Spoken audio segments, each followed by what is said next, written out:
சமீபத்தில் தான் 4 மாநிலங்களில் தேர்தல் நடைபெற்றிருக்கிறது. ஒரு யூனியன் டெரிட்டரியிலையும் தேர்தல் நடைபெற்றிருக்கிறது. அதில் அசாம், மேற்கு வங்கம், தமிழகம், புதுவை, புதுச்சேரியிலையுமே முதல்வர்கள் பதவி ஏற்றுக்கிட்டாங்க. கேரளாவில் மட்டும் இன்னும் யாருமே பதவி ஏற்கல. கிட்டத்தட்ட ரிசல்ட் வந்து இன்னோட 9 நாள் ஆகிறது.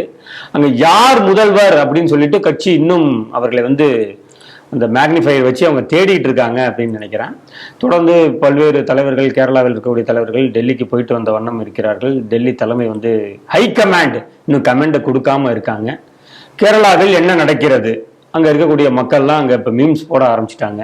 இந்த செய்தி எப்படி பார்க்குறீங்க? எல்லா இடத்துலையும் யார் முதல்வருங்கிறத கண்டுபிடிச்சதுனால அவங்க முதல்வர் பதவி ஏற்றுட்டாங்க.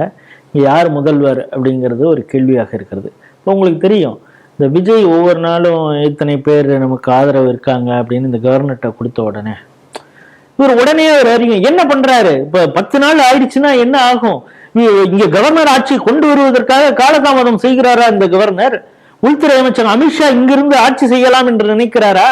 பாசிசம் நுணைய பார்க்கிறதா? இப்படி எல்லாம் கேள்வி. அங்க பாசிசம் உள்ள வந்துருச்சா? அங்க ஒன்றும் பதவியத்துக்கல, யாரு முதல்வர்னு எங்களுக்கு தெரியல. யார்கிட்ட போய் கொடுத்து நான் என்ன கூப்பிடுங்க, நான் வந்து அமைச்சராக ஏத்துக்கணும் அப்படின்னு சொல்றதுக்கு அங்க ஆள் இல்லைல்ல. 10 நாள் ஆக போகுது இல்ல. இப்ப அங்க பாசிசம் வந்துருச்சான்னு சொல்லணும்ல. இப்ப இங்க வந்து ஹெட்லைன் போட்டியில இவங்க வந்து உள்ள வந்துருவாங்க. ஏதாவது 5ஆம் தேதிய 6ஆம் தேதிய ரிசல்ட் வந்து 4ஆம் தேதி வந்திருக்கு. 6ஆம் தேதியே பதவி ஒரு ஏத்துக்க விடலைன்னா இங்க பாசிசம் வந்துட போகுது, பாயாசம் சாப்பிட்டுக்கிட்டே பாசிசம் உள்ள வந்துட போகுதுன்னு சொன்னாங்க. இப்ப கேரளால ஏன் அதை பத்தி பேசல அப்படின்னு. இப்போ கேரளாவில் மொத்தம் 140 இடங்கள், அங்கே இந்த மெஜாரிட்டி வரணும், அது ஈஸியாக வந்துட்டாங்க. காங்கிரஸ் இந்த முறை வந்து 102, இந்த கூட்டணி யூடிஎஃப் 102, அதில் பார்த்தீங்கன்னா காங்கிரஸ் மட்டுமே 63, ஐயுஎம்எல் 22. இதை ஏன் குறிப்பிட்டு சொல்கிறேன்னா, நான் எப்படி இங்கே தமிழகத்தில் சொன்னேனோ, என்னதான் விசில் அலைகள் விசில் சத்தங்கள் அடித்தா கூட இந்த நேக்கா ஒரு 10 முஸ்லீம்கள் மட்டும் நைஸாக எப்படி உள்ளே வந்தாங்களோ, அதே போல ஐயுஎம்எல் போட்டிக்கிட்ட 24 தொகுதி 22ல அங்க வெற்றி பெற்றுட்டார். அவங்க காங்கிரஸ் கூட்டணியில இருக்காங்க. அதே போல இங்கே எப்படி சனாதன ஒழிப்பு செய்யணும் அப்படின்னு சொல்லி இந்த திராவிட மாடல்ல இருந்து கம்யூனிஸ்ட்ல இருந்து இவங்க காப்பி அடிக்கிறது போய் இந்த திராவிட மாடலை பார்த்து பினராயி விஜயனும் காப்பி அடிச்சு அவரும் பல விஷயங்கள்லாம் செஞ்சாருங்கிறான். ஐயப்பன் கோயில என்னென்ன கூத்தடிச்சாருன்னு பார்த்தோம். பிறகு ஐயப்பன் மாநாடு எப்படி இவங்க நாங்க எப்படி 4000 கும்பாபிஷேகம் செய்தோம் அப்படின்னு இவங்க உருட்டினது மாதிரி நாங்கள் ஐயப்பன் மாநாடு நடத்தணும்னா அங்கே உருட்டினாங்க அப்படிங்கிறதெல்லாம் பார்க்குறோம். ஆனால் அதெல்லாம் மக்களிடம் எடுபடவில்லை. இவனால முழுசாகவும் இஸ்லாமியர்களுக்கும் கிறிஸ்தவர்களுக்கும் ஆதரவாக செயல்பட முடியல. ஏன்னா இவன் வந்து நான் மதச்சார்பற்றவன் அப்படின்னு ஒரு உருட்டி இருக்கான் கம்யூனிஸ்ட். இவனால அங்கேயும் ஆத்துல ஒரு கால் சேத்துல ஒரு காலுங்கிறது மாதிரி இந்துக்களை மட்டும் திட்ட முடியும். ஆனா அவங்கள்ட்ட ரொம்ப இது பண்ண முடியாத ஒரு சூழ்நிலை இருந்ததுனால அதுவும் அவனால இது பண்ண முடியல. 70 ஆண்டுகள் ஆயிடுச்சு. அங்க 75 ஆண்டுகள் வந்து இந்தியாவிலேயே கம்யூனிசம் வந்து கால் வைத்த முதல் மாநிலம் கேரளம். இப்ப கேரளம் அந்த செங்கொடி, அதுவும் முதல் கொடி எங்க தெரியுமா ஏத்திருக்காங்க? பினராயி அப்படிங்கிற அந்த கிராமத்துலதான். ஸோ அந்த கிராமத்துல அப்படி முதல்வராக 2 டைம்ஸ் இருந்த ஒரு இதுலேயே கொடி ட்ரைங் இருந்துச்சு, மண்ணை கவிடுச்சு. 40 ஆண்டுகளில் இல்லாத அளவிற்கு மிக குறைந்த வாக்கு சதவீதம் அவங்களுக்கு கிடைச்சிருக்கு. பிலோ, அதாவது தோத்தா கூட அவங்க வந்து 40%க்கு குறைஞ்சது இல்லை. இந்த தடவை சீட்டு அந்த அளவுக்கு குறைஞ்சது இல்லை. ஆனா இந்த தடவை பார்த்தீங்கன்னா மொத்தமே கூட்டணியோடைய 37, அவங்களுக்கு 35 இடம் தான் கிடைச்சிருக்கு. அப்படிங்கிறது மிகப்பெரிய படுதோல்வியை சந்திச்சிருக்கிறது கம்யூனிஸ்ட். இதுல ஒரே ஒரு கம்பேரிட்டிவ் விஷயம் மட்டும் நான் சொல்லிடுறேன். இந்த கம்யூனிஸ்ட் விஷயத்துல மட்டும் ஆர்எஸ்எஸ் உருவாகி 100 நூற்றாண்டு கொண்டாடி இருக்குது. அதனுடைய பிள்ளையான பாஜக இதுவரை கால் பதிக்காத 850 ஆண்டுகளாக ஒரு இந்து அரசன் அங்க இல்லாத ஒரு சூழல்ல சுவேந்து அதிகாரி அப்படிங்கிறவர் மேற்கு வங்கத்துடைய முதல்வராக பாஜக முதல்வராக பதவியேற்கிறார். 2வது முறையாக இமந்த பிஸ்வாசா, 3வது முறை பாஜக, 2வது முறையாக இமந்த பிஸ்வாசா அசாமுடைய முதல்வர். இதெல்லாம் இந்திய அரசியல்ல வந்து உங்களால யோசிக்க முடியாது. சுத்தி நார்த் ஈஸ்ட்ல முழுவதுமாக பாஜக அரசு இருக்கு அப்படிங்கிறது சூழல்ல ஆர்எஸ்எஸ் உடைய நூற்றாண்டு அப்படி போயிட்டு இருக்கு. அதே மாதிரி கம்யூனிஸ்டும் அவங்களும் நூற்றாண்டு கொண்டாடி இருக்காங்க. அவங்க ஆட்சி செஞ்ச ஒரே மாநிலமும் மண்ணோடு மண்ணாக ஆகிவிட்டது, டெசிமேட்டட் அப்படின்னு சொல்லாங்க. அந்த ஒரு நிலைமைக்கு வந்திருக்குங்கிறத சொல்ல வேண்டிய இதுங்கிறதுனால அதையும் சேர்த்து சொல்றேன். இப்ப இந்த காங்கிரஸ் வின் பண்ணிடுச்சு. இப்ப யாரு முதல்வர் அப்படின்னு அங்க 3 பேருக்கிடையே போட்டி. மாநில தலைவராக சதீஷன், அதுக்கப்புறம் ரமேஷ் சென்னிதலா முன்னாள் தலைவர், கேசி வேணுகோபால், அவர் ராகுல் காந்தியுடைய ரைட் ஹேண்டு, ஒரு அடியாள் மாதிரின்னு வச்சுங்களேன். ஏன்னா அவர் அடியாளு ரவுடின்னு தான் மணிசங்கரை சொன்னாரு. ஆமா, இப்ப மணிசங்கரையோட வாயு முகூர்த்தமும் இதுல நம்ம சேர்த்து பார்க்கணும். ஏன்னா மீண்டும் பினராயி வருவார் அப்படின்னு அவர் அங்கதான் போய் சொல்லியிருந்தாரு. அப்பதான் அவங்க சொல்லியிருந்தாங்க அவர் காங்கிரஸ் கட்சியை சார்ந்தவர், அவர் ஒரு லூசுங்க அப்படின்னாரு. ஆனா இவர் தான் எங்களுடைய மாநாட்டில் வேண்டுமானால் மோடி டீ விற்கலாம் அப்படின்னு அப்போ 2013 சொன்னார். 2014 மோடி பிரதமர் ஆனார். ஸோ அந்த வாயு முகூர்த்தம் மணிசங்கரையருக்கு உண்டு. மீண்டும் பினராயினாரு, காங்கிரஸ் வந்துருச்சு. அது அவங்களுக்கு ஒரு லக்கு தானே. மீண்டும் திமுக அதான் அவருடைய வாயு முகூர்த்தம். அதெல்லாம் இப்ப என்னன்னா இந்த 3 பேருடைய போட்டி. இப்ப சதீஷன் அவர் என்னன்னா மாநில தலைவர், நான் தான் ஆப்வியஸ்லி நான் தான் முதல்வர் ஆகணும் அப்படிங்கிறாரு. அவருடைய கட் அவுட்டுக்கு பால் அபிஷேகம் பண்றது என்ன, அது ஒரு பக்கம். நான் தான் அந்த ஏரியாவுக்கு பிஸ்தா அப்படின்னு கேசி வேணுகோபால் சொல்றேன். ஏன்னா நான் ராகுல் காந்தியும் நானும் வேறு வேறு அல்ல அப்படின்னா அங்க அவரு ஒடிச்சிடார். இதுல ஒரே ஒரு சாஃப்ட் இந்துத்துவா பேசக்கூடியவர் ரமேஷ் சென்னிதலா.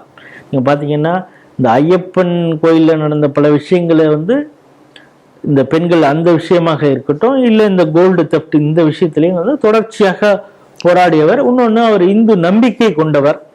இப்போ கன்னியாகுமரியிலேருந்து இந்த ஊர்வலம் போகும் அரண்மனை பத்மநாபபுரத்துலேருந்து அந்த விழாக்கள்லாம் கூட அங்கே ரிசீவ் பண்ண இடத்துலலாம் கூட ரமேஷ் சென்னிதலா இருந்திருக்கு.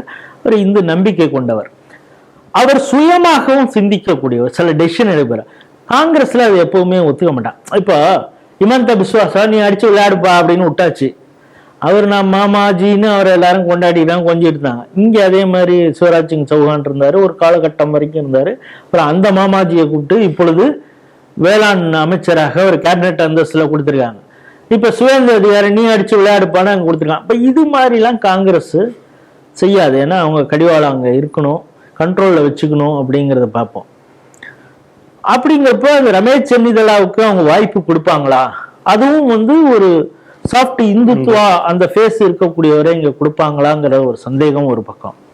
இப்ப கேசி வேணுகோபாலுக்கு நீங்க கொடுக்க கூடாதுன்னு சதீஷன் சொல்றாரு. அவர் வைக்கக்கூடிய ஆர்கியூமெண்ட் என்னன்னா, இப்ப இந்த ஆளுக்கு கொடுத்தீங்கன்னா தேவையில்லாம 2 பை எலெக்ஷன் வரும் அப்படிங்கிற. ஒண்ணு என்னன்னா, ஒரு ஆளு காலி பண்ணிட்டு காங்கிரஸ்ல ஜெயிச்சவனை இது பண்ணிட்டு அந்த இடத்துல இவரை நிக்க வைக்கணும். ஏன்னா இவர் 6 மாசத்துல இவர் ஜெயிக்கணும் இல்ல, அதுக்கு ஒரு பை எலெக்ஷன் நடத்தணும். இவர் லோக்சபா எம்பி, அந்த ரிசைன் பண்ணிட்டு அங்க ஒரு பை எலெக்ஷன் நடக்கணும். அதனால இப்ப இவர்னால ஒரு மனுஷன் தேர்ந்தெடுக்கிறதுனால 2 பை எலெக்ஷன் இப்ப தேவையா? இது என்னங்க கூத்தா இருக்குது அப்படின்னு அவர் ஒரு லாஜிக்கலா அவர் அங்க சண்டை போடுறாரு. அதாவது கேசி வேணுகோபால் அவர் எப்படிப்பட்ட ஸ்ட்ராட்டஜிஸ்ட் தெரியுமா? ஏன்னா அந்த ஸ்ட்ராட்டஜி எல்லாம் அவர் ராகுல் காந்தி கிட்ட இருந்து கத்துக்கிட்டவரு. அவர் லோக்சபா பை எலெக்ஷன் ஆகுது, அசம்பிளி பை எலெக்ஷன் ரெண்டுலயும் அடிச்சு துவம்சம் பண்ணுவாரு. அதனால அவர் தான் சரியான ஆளு அப்படின்னு அவருடைய குரூப் இருக்கு. இப்போ தாவேக்காக்கு ஆதரவு கொடுத்து ஒரு 5 ஜெயிச்ச எம்எல்ஏ வச்சு கொடுத்தாங்க. அப்புறம் அதுல யார் இப்ப அமைச்சராக போறாங்கன்னு அங்க குடிமுடி சண்டை நடக்குது. சத்தியமூர்த்தி பவன்ல எப்பவுமே அவ்வளவு கூட்டம் வந்தது இல்லையா? இப்ப அன்னைக்கு விஜய் வந்த உடனே அவ்வளவு கூட்டம். அவரால் அந்த சத்தியமூர்த்தி பவனுக்குள்ளாரே போக முடியலன்னா பாத்தீங்கன்னா அவ்வளவு கூட்டம். ஈகாக்கா அங்க இருக்காது. அது அன்னைக்கு இங்க வந்த ஒரு பதவி ஏற்பு விழாவுக்கு வந்தவர், சரி இவ்வளவு நாள் நம்ம அங்க போகலன்னு சொல்றானுல, அந்த குறையும் தீர்த்துருவோம் அப்படின்ட்டு சத்தியமூர்த்தி பவனுக்கு பார்த்தா அங்க ஒரே கலையபுரம். இவர் பேண்ட் போட்டதுனால மட்டும் தப்பிச்சிருக்காரு ராகுல் காந்தி. இல்லைன்னா வேட்டி அவுத்து விட்டுருப்பாங்க, கிழிஞ்சிருக்கும், அண்டர்வேர் எல்லாம் கிழிஞ்சிருக்கும், பட்டாப்பட்டி. ஆனா இங்க பிரச்சனை ஆன உடனே அவர் என்ன பண்ணிட்டாரு, நீங்க தலைவர்கள் தான் வளர்ந்துருக்கீங்க, கட்சி வளரலா கபோதிகளா அப்படின்னு சொல்லிட்டு, பொங்கடா ரேஸ்கேல்களா அப்படின்னு சொல்லிட்டு, இனிமே நீ என்ன பார்க்கணும்னா டெல்லிக்கு வாங்கடா அப்படின்னு சொல்லிட்டு ஃபிளைட் ஏறி அவர் கிளம்பிட்டார்.